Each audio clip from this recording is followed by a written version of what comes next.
Hello dear students, welcome back to my channel physics SPC. Current electricity का एक question. Resistance across A B as shown the figure H. चार choice रखे हैं और ये figure दे रखा है। देखो, ये जो रेजिस्टेंस वायर है ना, ए और बी के बीच पूछ रहा है, तो यहाँ कोई ये सिंपल वायर है, तो आप इस वाले पॉइंट को उठा के आप यहाँ भी लगा सकते हो कि ये बी पॉइंट है, क्योंकि इसका इसका पोटेंशियल सेम होगा। इसमें कोई रेजिस्टेंस तो है नहीं है, सिंपली वायर है। इस बी पॉइंट को आप यहाँ लगा दीजिए, बस वो थोड़ा सा कंफ्यूज कर रहा है। ठीक है, ऐसे लगा सकते हैं पर कोई रेजिस्टेंस नहीं होना चाहिए ना। चलिए, तो सबसे पहले ए और बी से बैटरी जोड़ दीजिए आप ऐसे।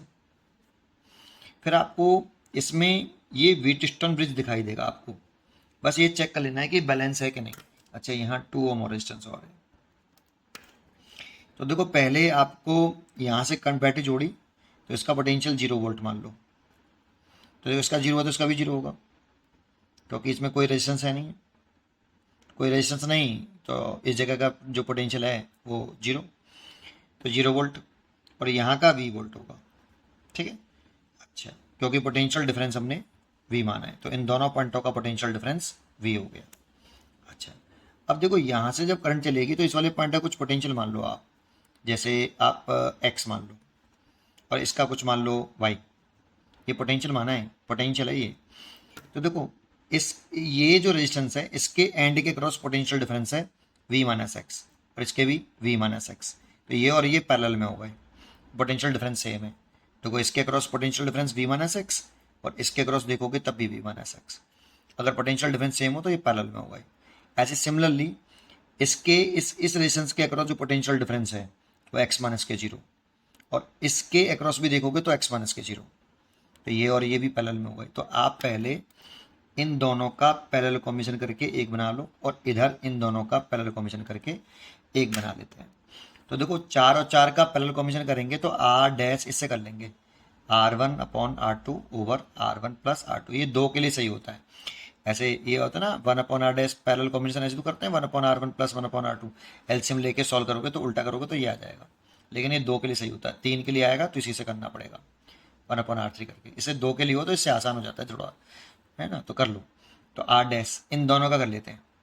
तो 4 और 4, तो 4 इंटू 4, और नीचे दोनों को ऐड करेंगे तो 8। 4 से कट गया 2 बार, 2 से कट गया 2 बार, तो इन दोनों का जो टोटल रेजिस्टेंस आ गया वो 2 ओम हो गया, है ना। अच्छा, ऐसे इन दोनों का भी 2 ओम हो गया। तो नया डायग्राम जो कुछ बनेगा कुछ इस तरह से बनेगा, ये 2 ओम, और ये भी 2 ओम था, और ये 3 ओम, और ये 4 ओम, और ये सॉरी ये 2 ओम हो गया। इन दोनों का पैरेलल कर लिया ना 2 ओम, तो 2 ओम हो गया। तो ये इस तरह से बन गया, और बैटरी लग गई इस जगह पर। इसका पोटेंशियल V, इसका पोटेंशियल 0 वोल्ट। अब देखो, इसका पोटेंशियल X है और इसका Y है।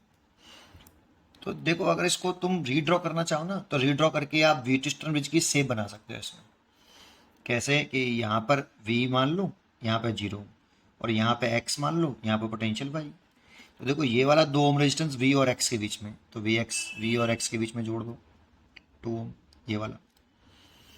और ये वाला X और 0 के बीच में, तो X और 0 के बीच में जोड़ लो। जरूरत नहीं थी, वो दिख रहा है साफ साफ, फिर भी नहीं दिख रहा हो आपको तो मैं रीड्रॉ कर देता हूँ।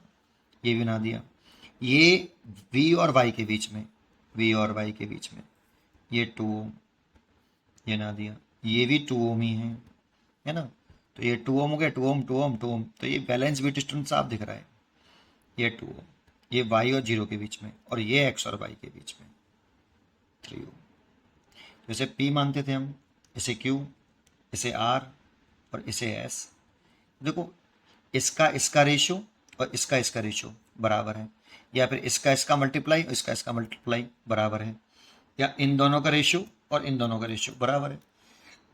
कई तरीके से देखते हैं। तो ऐसे ही मैं बैटरी लगा लेता हूँ। ये बैलेंस व्हीटस्टोन ब्रिज है कि नहीं चेक करके देखो।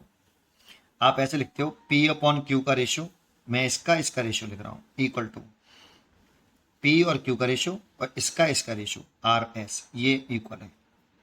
तो बीच वाले सर्किट में, इस वाली ब्रांच में कोई करंट नहीं जाएगी, इस वाली बीच वाले में करंट 0 होगी। X और Y का पोटेंशियल सेम होगा। ये कंडीशन होती है बैलेंस व्हीटस्टोन ब्रिज की, है ना। अच्छा, अब इसको ऐसे भी लिख सकते था, R को नीचे ले आता, Q को उधर ले आता, P into R, P upon R is equal to Q upon S। तो देखो P और R का रेशियो और Q और S का रेशियो एक ही बात तो है, ये दोनों बात एक नहीं है। अच्छा इसके साथ मल्टीप्लाई कर लेता P और S और R और Q, है ना, R और Q। तो P और S आमने सामने के मल्टीप्लाई और Q और R का मल्टीप्लाई, ये तीनों बात ही एक ही हैं, एक ही बात है तीनों, कैसे भी रीचेक कर लो। ये कंडीशन अगर सेटिस्फाई होगी तो बीच वाली ब्रांच में कोई करंट नहीं फ्लो करेगी और एक्स और वाई का पोटेंशियल सेम हो जाएगा।